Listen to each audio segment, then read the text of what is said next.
चलिए, हम लोग पिछले अध्याय में पिछले भाग में पढ़े थे, भारत में राष्ट्रवाद पढ़ रहे थे चैप्टर।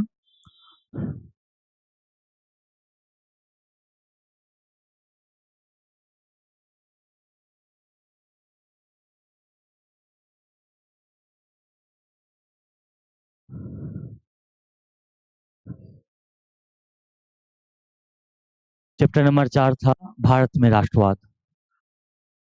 इसमें हम लोग भारत में राष्ट्रवाद में पढ़े थे कि भारत में जो राष्ट्रवाद का जो उदय हुआ था, इसके क्या क्या कारण थे। सामाजिक कारण, राजनीतिक कारण, धार्मिक कारण, आर्थिक कारण, इन सब चीजों को हम पढ़ चुके थे।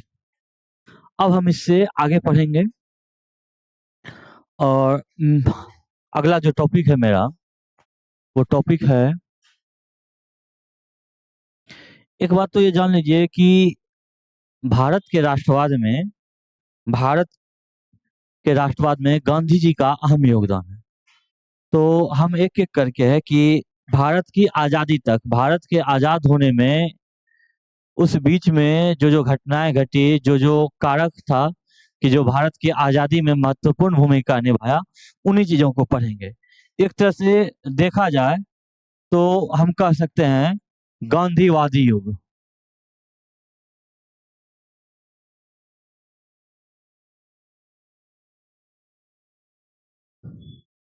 गांधीवादी युग का जो दौर शुरू होता है, एक तरह से देखा जाए तो कहीं कहीं होता है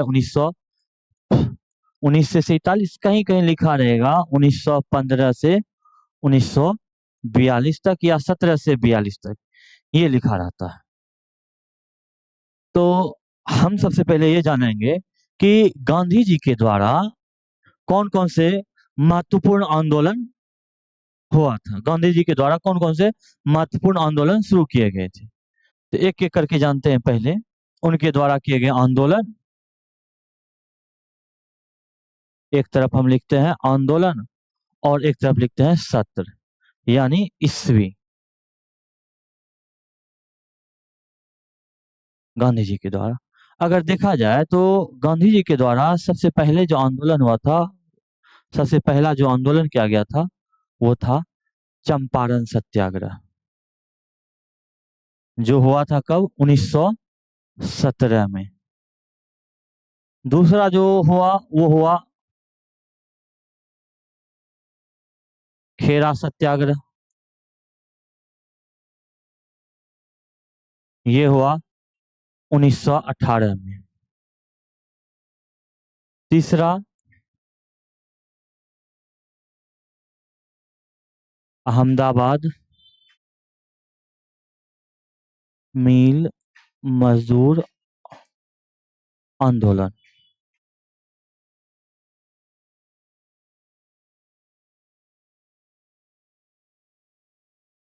अहमदाबाद मिल मजदूर आंदोलन, ये भी हुआ 1918 में।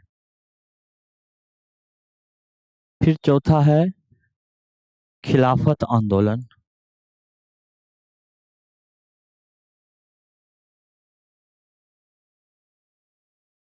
ये हुआ 1919 में।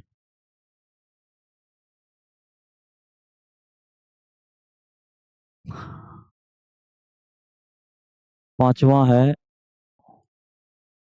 असहयोग आंदोलन, ये हुआ 1920 से 22 तक। फिर है, अगला है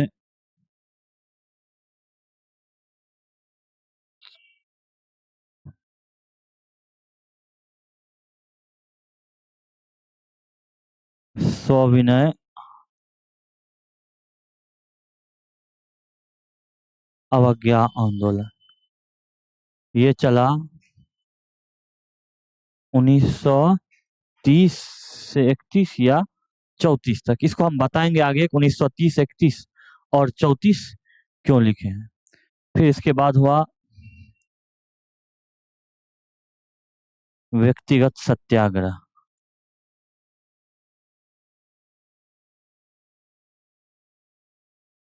1940।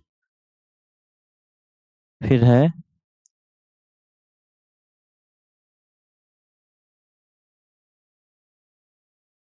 भारत छोड़ो आंदोलन 1942। तो देखिए, इन सारी घटनाओं को हम एक एक करके पढ़ेंगे। यानी एक तरह से कहा जाए तो गांधी जी के द्वारा 1917 में ये जो आंदोलन शुरू हुआ, और ये रुकता कहाँ पर है जाकर, भारत छोड़ो आंदोलन 1942 के आसपास। तो ये चीजें पहले आप लोग इसको लिख लीजिए एक बार।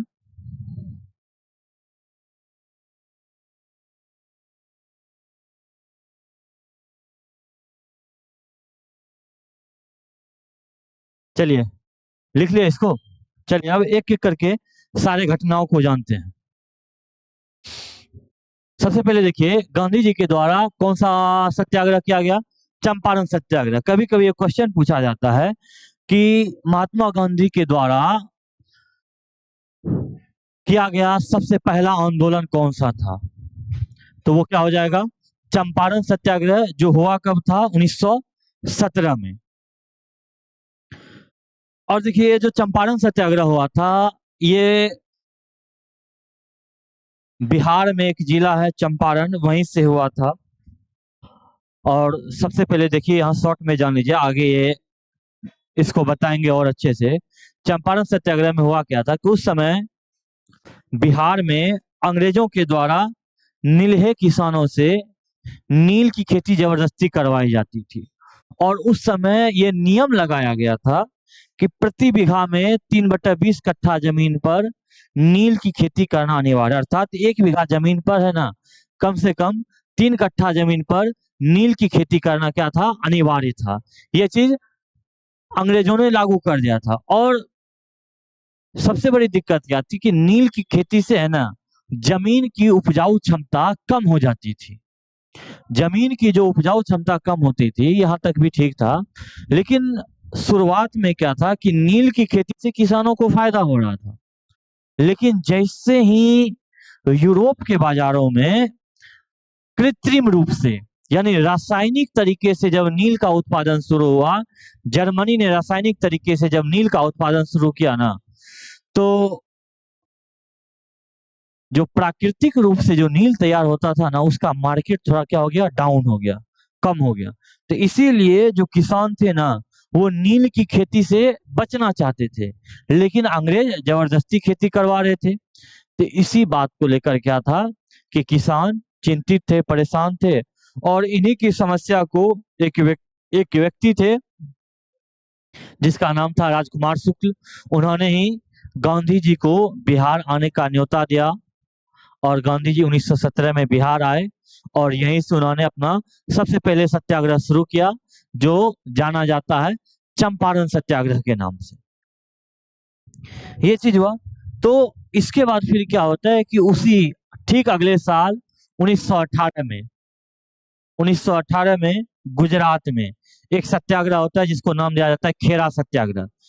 इसमें क्या हुआ था खेरा सत्याग्रह में कि उस समय, यानी उस साल वहां पे है ना, कि फसल अच्छा नहीं हुआ था। फसल अच्छा नहीं होने के कारण क्या था कि किसान लगान नहीं दे पा रहा था। लेकिन अंग्रेज जबरदस्ती वहां पर भी क्या थे कि लगान वसूल रहे थे। तो इसी बात को लेकर क्या था, वहां पर भी गांधी जी ने सत्याग्रह किया, और अंग्रेजी सरकार को वहां पर भी झुकना पड़ा। और अंग्रेजी सरकार को वहां पर यह बात मानना पड़ा कि जो किसान लगान देने में समर्थ नहीं है, वो लगान नहीं दे, अगले साल लगान दे। और खेड़ा सत्याग्रह में गांधी जी के साथ सरदार वल्लभ भाई पटेल भी थे। फिर देखिए, खेड़ा सत्याग्रह के बाद क्या है कि अगला आंदोलन होता है अहमदाबाद मिल मजदूर। ये भी गुजरात में ही है। यहाँ पर भी क्या हुआ था कि जो मिल में जो वर्कर्स काम करता था ना, बोनस को लेकर उन्होंने वहां पर क्या किया था? आंदोलन कर दिया था। और वहां पर भी क्या है, गांधी जी गए, अनशन पर गए। तो वहां पर भी जो मिल मालिक था, वो गांधी जी की बात को मानने के लिए तैयार हो गए। ये चीज है। फिर उसके बाद क्या होता है? खिलाफत आंदोलन। खिलाफत आंदोलन क्या है, ये चीज जानिए। खिलाफत आंदोलन 1919 में शुरू हुआ, लेकिन हालांकि इसके घटनाक्रम को अगर देखें तो, और थोड़ा सा अगर इसको और बैक जाएं, खिलाफत आंदोलन, तो आपको मालूम होगा प्रथम विश्व युद्ध, फर्स्ट वर्ल्ड वॉर, याद है प्रथम विश्व युद्ध कब से कब तक चला था? 1914 से 1918 तक, अर्थात 4 साल तक। और इस विश्व युद्ध में पूरा विश्व, अगर एक तरह से कहा जाए, हालांकि ये यूरोपीय देशों के बीच हुआ था, पूरा विश्व 2 गुटों में बटा था। एक गुट कहलाया मित्र राष्ट्र और दूसरा कहलाया धुरी राष्ट्र या केंद्रीय शक्तियां, जिसको हम बोलते हैं धुरी राष्ट्र, या हम दूसरे शब्दों में बोल सकते हैं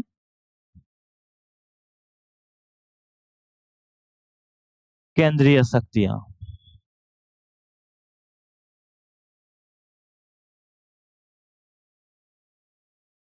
केंद्रीय शक्तियां। अब देखिए इसमें था कौन कौन सा देश शामिल। मित्र राष्ट्र में अगर देखा जाए, ब्रिटेन,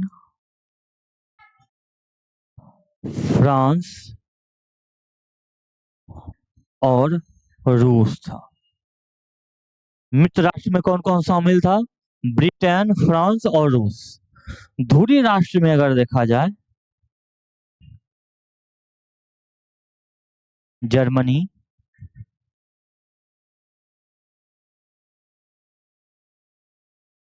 ऑस्ट्रिया हंगरी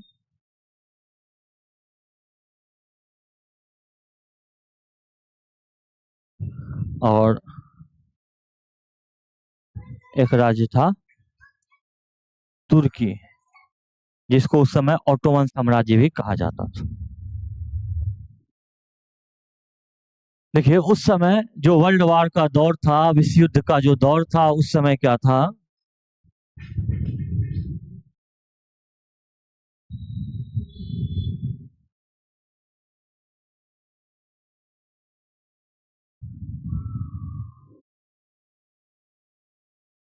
जो 2 गुटों में जो पूरा विश्व बटा था, एक गुट का जो हेड था वो कौन कौन था? ब्रिटेन, फ्रांस और रूस। दूसरे गुट का जो हेड था वो कौन कौन था? जर्मनी, ऑस्ट्रिया हंगरी और तुर्की। अब आप लोगों से एक सवाल है, ये बताइए कि देखिए हालांकि ये सब मुख्य देश है, लेकिन कहीं ना कहीं प्रत्यक्ष और अप्रत्यक्ष रूप से पूरा विश्व इसमें शामिल था। तो आप लोगों से ये क्वेश्चन है, ये बताइए कि भारत प्रथम विश्व युद्ध में किसकी ओर से शामिल था? किस ओर शामिल था? मित्र राष्ट्र में शामिल था कि धुरी राष्ट्र में शामिल था? आप लोग ये बताइए, कमेंट बॉक्स में ये बता दीजिएगा कि भारत किस ओर शामिल था। अब देखिए उससे आगे क्या है बात, कि उस समय मैन ये सब था, और भी देश शामिल था, लेकिन मैन यही सब था, ब्रिटेन, फ्रांस, रूस, जर्मनी, ऑस्ट्रिया हंगरी और तुर्की।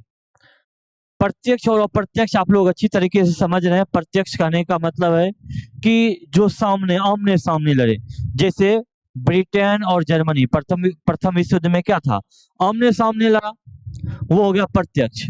जैसे एज ए एग्जाम्पल समझ लीजिए कि प्रत्यक्ष और अप्रत्यक्ष होता क्या है, कि अप्रत्यक्ष हो गया कि पीठ पीछे से, जो सामने ना हो लेकिन अपनी बातों को रख रहा हो, और कोई है प्रत्यक्ष जो सामने आकर कोई बातों को बोले, वो प्रत्यक्ष हो गया। तो इसमें भारत प्रथम विश्व युद्ध में अप्रत्यक्ष रूप से शामिल था, वो प्रत्यक्ष रूप से शामिल नहीं था, बल्कि वो अप्रत्यक्ष रूप से शामिल था भारत प्रथम विश्व युद्ध में। और भारत, अगर आप लोगों को याद होगा तो हमारा देश 1947 में 1947 में आजाद हुआ है। उससे पहले भारत किसका गुलाम था? जहां तक आपको याद होगा अंग्रेजों का गुलाम था, अर्थात ब्रिटेन का गुलाम थे हम लोग। तो भारत कहीं ना कहीं किसकी ओर से लड़ रहा था? ब्रिटेन की ओर से लड़ रहा था। तो देखिए होता क्या है कि जब फर्स्ट वर्ल्ड वॉर शुरू होता है, जब प्रथम विश्व युद्ध शुरू होता है, तो भारत इसमें शामिल नहीं था। तो अंग्रेजों ने, अंग्रेजी सरकार ने भारत को इसमें शामिल होने के लिए कहा, लेकिन बदले में उसने क्या किया? भारतीयों को एक लोभ दिया।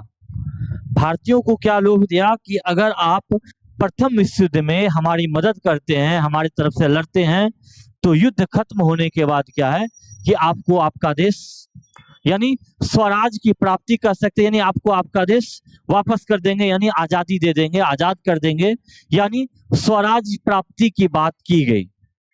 यानी अंग्रेजों ने भारतीयों को युद्ध में मदद करने के लिए जो ये बात कहा, तो बोला अगर आप युद्ध में मदद करते हैं तो युद्ध खत्म होने के बाद आपको आपका देश वापस कर देंगे। यहाँ तक तो बात ठीक था, लेकिन दुविधा में क्या हो गया कि सबसे बड़ी दुविधा उस समय क्या हो गई कि जो भारतीय मुसलमान था ना, वो युद्ध में शामिल नहीं होना चाहा। तो अंग्रेजों के सामने भी दुविधा थी और भारतीय मुसलमानों के सामने भी दुविधा थी। दिक्कतें क्या आ रही थी, सबसे बड़ी चीज ये चीज जानिए कि उस समय आप जो देख रहे हैं धुरी राष्ट्र में, ये जो देश देख रहे हैं तुर्की, जो आप देश देख रहे हैं तुर्की, उस समय मुसलमानों का एक धर्म गुरु हुआ करता था जिसको कहा जाता था खलीफा। मुसलमानों का जो धर्म गुरु हुआ करता था जिसको कहा जाता था खलीफा, उस समय पूरे विश्व के मुसलमानों का जो हेड होता था, जो धर्म गुरु होता था, उसको कहा जाता था खलीफा। और खलीफा जो पद था ना, वो था कहां पर, तुर्की में। यानी एक तरह से कहा जाए तो उस समय पूरे विश्व के मुसलमानों को जो कंट्रोल किया जाता था वो तुर्की से किया जाता था, क्योंकि उसका जो हेड का जो पद था, उस पद का क्या नाम था, खलीफा। खलीफा जो ऑर्डर पास कर देता था वही पूरे विश्व के मुसलमानों को उस समय मानना पड़ता था। तो भारतीयों के सामने दुविधा थी कि हम अपने गुरु के खिलाफ कैसे जा सकते हैं। तो भारतीय इसलिए प्रथम विश्व युद्ध में शामिल होने को तैयार नहीं था, भारतीय मुसलमान। तो अंग्रेजों ने भारतीय मुसलमानों से वादा किया कि अगर आप युद्ध में साथ दीजिए, अगर प्रथम विश्व युद्ध में धुरी राष्ट्र की हार भी हो जाती है, अर्थात तुर्की की हार भी हो जाती है ना, तो हम तुर्की के खलीफा को कुछ भी नहीं करेंगे। ये वादा उसने किया भारतीय मुसलमानों से। तो अब देखिए यहाँ पे अंग्रेजों ने भारतीयों से दो वादा किया। पहला वादा क्या किया भारतीयों से ये बोला कि अगर आप युद्ध में साथ देते हैं तो युद्ध खत्म होने के बाद आपको आपका देश वापस कर देंगे, यानी स्वराज की प्राप्ति होगी। दूसरा वादा उसने क्या किया भारतीय मुसलमानों से कि आप युद्ध में साथ दीजिए, अगर तुर्की की हार भी हो जाती है तो हम तुर्की को कुछ नहीं करेंगे, तुर्की के खलीफा को गिरफ्तार भी नहीं करेंगे, कुछ भी नहीं करेंगे। ये चीज क्या, तो इस बात पे सहमत होकर क्या है कि प्रथम विश्व युद्ध में भारत भी अप्रत्यक्ष रूप से शामिल हो गया। लेकिन जैसे ही युद्ध खत्म हुआ, ये युद्ध लंबा चला, 4 साल तक चला था। अगर युद्ध की बात भी किया जाए, अगर थोड़ा सा युद्ध के बैकग्राउंड को भी अगर बताएं, तो जो प्रथम विश्व युद्ध शुरू हुआ था, ये हुआ था 1914 में। 28 जुलाई 1914 को ये विश्व युद्ध शुरू हुआ था। 28 जुलाई 1914 को ये विश्व युद्ध शुरू हुआ था और 11 नवंबर 1918 को प्रथम विश्व युद्ध खत्म हुआ था, जर्मनी की हस्ताक्षर के साथ, जर्मनी की हार के साथ। और इस विश्व युद्ध का अगर बोला जाए कि प्रथम विश्व युद्ध का तात्कालिक कारण क्या था, तो वो था ऑस्ट्रिया के राजकुमार आर्क ड्यूक फर्डिनेंड की हत्या।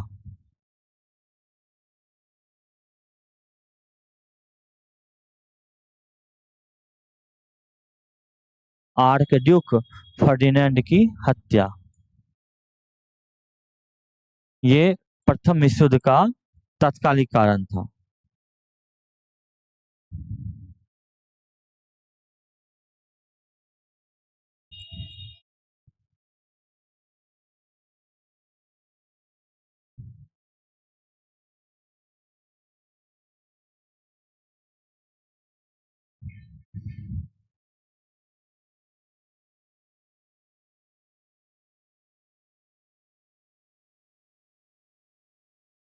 प्रथम विश्व युद्ध का तात्कालिक कारण क्या था, आर्कड्यूक फर्डिनेंड की हत्या। देखिए तात्कालिक कारण क्या होता है कि कारण तो बहुत पहले से था, दो गुटों के बीच युद्ध तो पहले से ही छिड़ा हुआ था। बस क्या था कि कहा जाता है ना कि धुआं तो पहले से सुलग रहता है, बस एक फूंक की जरूरत होती है कि आग जल उठे। तो यहाँ पे क्रांति की ज्वाला दोनों गुटों में पहले से भड़क रही थी, बस मौका मिलना चाहिए कि युद्ध कब शुरू हो जाए। कि जैसे एज एग्जांपल देखिए कि जैसे आप लोग अगर क्लास में बैठे रहते हैं तो कभी कभी क्या होता है कि अगर आपका सामने वाले से लड़ाई झगड़ा है, दुश्मनी है, तो अगर वो आप में थोड़ा सा टच भी हो जाता है तो आप उसको एक फाइट खींच देते हैं। तो ये कहने का मतलब क्या है कि मन में उसके प्रति पहले से क्या है, द्वेष है, लड़ाई है। बस आप उस मौके का इंतजार कर रहे हैं कि कब आपको वो मौका मिले और कब हम उससे लड़ लें। तो यही चीज यहाँ पर हो रहा था कि प्रथम विश्व युद्ध जो हो रहा था तो लड़ाई बहुत पहले से था। बस एक मौका क्या हुआ कि ऑस्ट्रिया के राजकुमार आर्क ड्यूक फर्डिनेंड की हत्या कर दी गई बोस्निया की राजधानी सेरोजेवा में, और वहीं से क्या होता है, प्रथम विश्व युद्ध का दौर शुरू हो जाता है। ये चीज है। तो अब देखिए हम आते हैं टॉपिक पे। अब हम आते हैं टॉपिक पे कि ये जो दौर शुरू हुआ तो प्रथम विश्व युद्ध में क्या है, तुर्की की हार हो जाती है। तुर्की की जो हार होती है ना, तो तुर्की उस समय बहुत बड़ा साम्राज्य था और मित्र राष्ट्रों ने क्या किया, तुर्की को छोटे छोटे टुकड़ों में बांट दिया। तुर्की को छोटे छोटे टुकड़ों में बांट करके है ना वहां के खलीफा को गिरफ्तार कर ले, ये चीज हुआ। तो इस बात से क्या है ना, भारतीय मुसलमानों में काफी आक्रोश पैदा हुआ। और दूसरी बात है कि अंग्रेजों ने भारतीयों से जो वादा किया था कि युद्ध खत्म होने के बाद आपको आपका देश वापस कर देंगे, अंग्रेज उस वादे से मुकर गया। तो ये बात को लेकर क्या था कि पहले से द्वंद्व चल ही रहा था। और अली बंधु के नेतृत्व में जब खिलाफत आंदोलन का दौर शुरू हुआ तो गांधी जी भी इसमें शामिल हो गए। और गांधी जी खिलाफत का मुद्दा को लेकर है ना, उन्होंने सबसे बेटर टाइम यही समझा हिंदू मुस्लिम को एक करने का। और इसी दरमियान वो क्या है, खिलाफत के मुद्दा को जोड़ करके खिलाफत आंदोलन में शामिल होकर के उसके बाद उन्होंने अपना एक नया आंदोलन शुरू किया जिसको नाम दिया जाता है असहयोग आंदोलन, जो कि शुरू हुआ था 1920 में। असहयोग आंदोलन शुरू हुआ था 1920 में और खत्म हुआ था 1922 में। यानी कि देखिए पहले हम एक एक करके सारी घटनाओं को जान लेते हैं शॉर्टकट में, तब फिर इसके बारे में हम विस्तार से चर्चा करेंगे। असहयोग आंदोलन कब शुरू हुआ था, 1920 से 22। ये घटना अगर कहा जाए असहयोग आंदोलन का कारण, तो गांधी जी इसमें मुख्यतः 3 मुद्दा को लेकर रखे थे। असहयोग आंदोलन में इसका जो मुख्यतः 3 मुद्दा था, वो 3 मुद्दा था क्या क्या, ये चीज जान लीजिए आप लोग। पहला मुद्दा था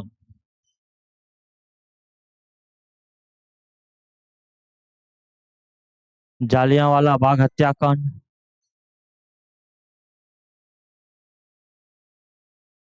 जालियांवाला बाग हत्याकांड के विरुद्ध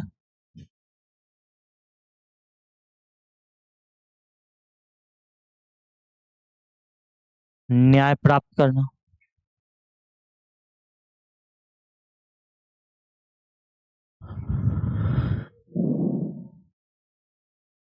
दूसरा मुद्दा था खिलाफत का मुद्दा। और तीसरा था